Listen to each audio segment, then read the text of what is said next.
Bonjour et bienvenue dans cette leçon 8 intitulée « Elles sont italiennes ». Alors nous allons voir la formation du féminin et du pluriel et en annexe pays et nationalité. C'est parti.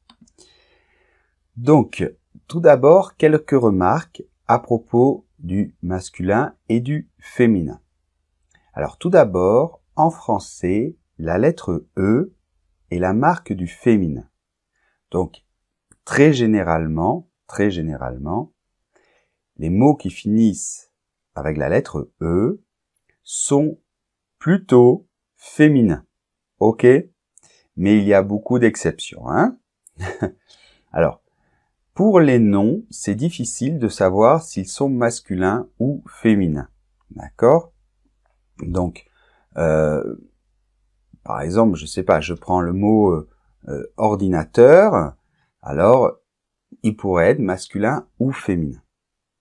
Et en général, il n'y a pas vraiment de règle. Donc la seule règle que je peux te donner, c'est que généralement, s'ils ont un E à la fin, il y a plus de chances pour qu'ils soient féminins. On peut aussi dire que les noms qui finissent en ur, ion, ad sont généralement féminins. Et les noms qui finissent en man et age, ils sont généralement masculins. D'accord? Bien. Alors, la formation du féminin des adjectifs. Alors, il y a beaucoup d'adjectifs qui sont identiques au masculin et au féminin. Par exemple, russe, russe. Sympathique, sympathique. Stupide, stupide. Ce sont les adjectifs qui, déjà au masculin, finissent avec la lettre E. D'accord? Ensuite, et c'est le cas le plus classique, le plus régulier, pour passer de l'adjectif masculin au féminin, on rajoute la lettre E. Donc par exemple, espagnol, espagnol. Dans ce cas-là, il n'y a pas de changement au niveau de la prononciation. Joli, joli. Là non plus, il n'y a pas de différence au niveau de la prononciation puisque le E final est muet. Il peut y avoir quelques différences, d'accord? Nous verrons d'autres exemples après. Alors ensuite, un cas très courant, c'est prendre l'adjectif masculin, rajouter une consonne et la lettre E. Par exemple, italien, italienne. Et là, il y a une différence de prononciation puisque italien masculin, on entend la nasale, un, italien, et italienne féminin, on entend le N, la lettre N, que on n'entend pas dans le masculin. Italien, italienne. Et en plus, le E s'ouvre. Italien, italienne. Donc c'est pareil pour mignon, ça veut dire joli, beau. Mignonne. Ok, là on va entendre le N dans le féminin. Donc ça c'est un cas très courant aussi. Et il y a un autre cas, c'est en fait, j'ai mis autre cas, j'ai classé comme ça, autre cas. Donc par exemple grec, grec. La prononciation est identique, mais on rajoute Q-U-E. Et puis il y a plein d'exceptions, un peu comme beau, belle, heureux, heureuse. Généralement, les adjectifs qui finissent avec un X au masculin se transforment au féminin avec SE. Le X disparaît, on met SE ou 2SE. Heureux, heureuse. Alors, ensuite, dans cette leçon, j'en ai profité pour te mettre en annexe les pays et nationalités. Donc comme tu vois, j'ai mis la France, français, française. Alors déjà, la majuscule, c'est uniquement pour pays et les habitants. Par exemple, la France et les Français. Si je dis je suis français, l'adjectif ne prend pas de majuscule. Et j'apprends le français, pas de majuscule. L'important, c'est de voir la formation du féminin. On va voir aussi les pays, donc la France, par exemple, donc français, et le féminin, française. D'accord? Espagne, espagnol, espagnol. Royaume-Uni, anglais, anglaise. Tu vois la différence? Anglais, on ne prononce pas la lettre S finale. Anglaise, on va prononcer la lettre S. Et le E est muet. D'accord? Donc là, on voit, c'est très important cette différence de prononciation puisque c'est ce qui marque le féminin. Anglais, anglaise. Et on doit bien l'entendre.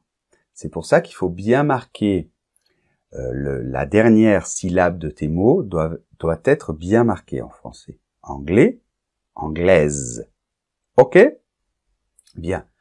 Donc ensuite, je t'ai mis d'autres pays avec l'habitant ou la langue ou l'adjectif, c'est la même chose. Et tu as cet audio, ce fichier audio, en annexe. C'est un des fichiers audio de l'annexe. D'accord? Donc je ne vais pas insister davantage, mais écoute-les bien en annexe. Ok? Nous allons passer à la formation du pluriel. Donc, la lettre qui marque le pluriel en français, c'est la lettre S.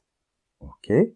Donc, pour passer au pluriel, on met le nom ou l'adjectif et on rajoute un S. Par exemple, un garçon gentil. Des garçons gentils. Alors attention parce que tu sais bien que la lettre S en position finale ne se prononce pas. Donc la seule façon de voir singulier pluriel, c'est l'article. Un garçon gentil, des garçons gentils. Ok?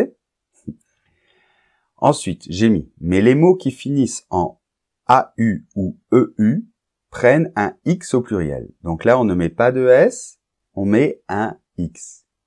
Un beau château, 3 beaux châteaux. Et le X ne se prononce pas.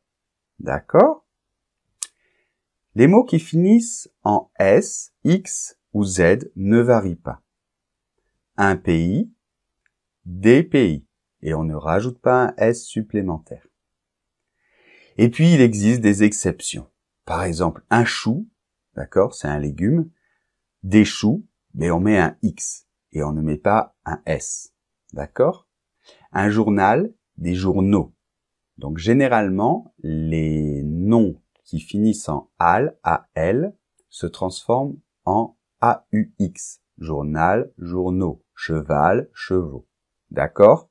Finalement, dans cette leçon, je n'ai pas voulu parler des verbes et de la conjugaison parce que je vais focaliser sur cela un peu plus tard.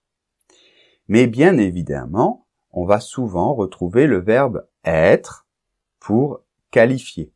Donc, être au présent, je te rappelle que c'est je suis, tu es, il, elle, on est, nous sommes, vous êtes, ils sont, elles sont. Ok? On peut utiliser d'autres verbes, par exemple sembler, paraître, ou une expression très utilisée, c'est avoir l'air. C'est un peu comme sembler. Il semble content. Il paraît très grand. Il a l'air anglais. D'accord? Bien. De toute manière, les adjectifs, on va les revoir dans la leçon numéro 10. On va les revoir bientôt, plus spécifiquement. D'accord? Finalement, au niveau de la nationalité, j'en ai pas parlé. Je pense que tu sais déjà peut-être, mais pour demander la nationalité, on peut utiliser « Quelle est ta nationalité ?» ou, pour le vouvoiement, « Quelle est votre nationalité ?» Je suis argentin, par exemple. Tu es d'où? Ou vous êtes d'où pour le vouvoiement? Je suis allemand. D'accord? Alors, si c'est une fille, elle va dire « Je suis argentine ». Ok? Donc, tu vois bien la différence? Argentin, avec la nasale. Argentine, il n'y a plus de nasale parce qu'il y a un E qui détruit la nasale, en fait, et on entend I et N. Argentin, Argentine. Allemand, on n'entend pas la lettre D parce qu'elle est en position finale. Allemande, et on va entendre la lettre D parce que D n'est plus en position finale. Et le E est muet. D'accord? Bien. Donc, fais bien attention à ces problèmes de prononciation, ok? C'est important.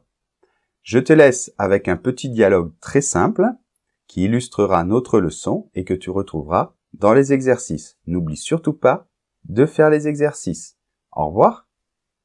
Bonjour, comment tu t'appelles? Je m'appelle Bertha. Tu es d'où? Quelle est ta nationalité? Je suis argentine. Tes parents sont argentins? Non, ma mère est d'origine italienne et mon père est américain. Tu peux te décrire? Oui, je suis petite, mince et blonde. Et tu as quel âge? J'ai 28 ans. Merci, au revoir. De rien, à bientôt.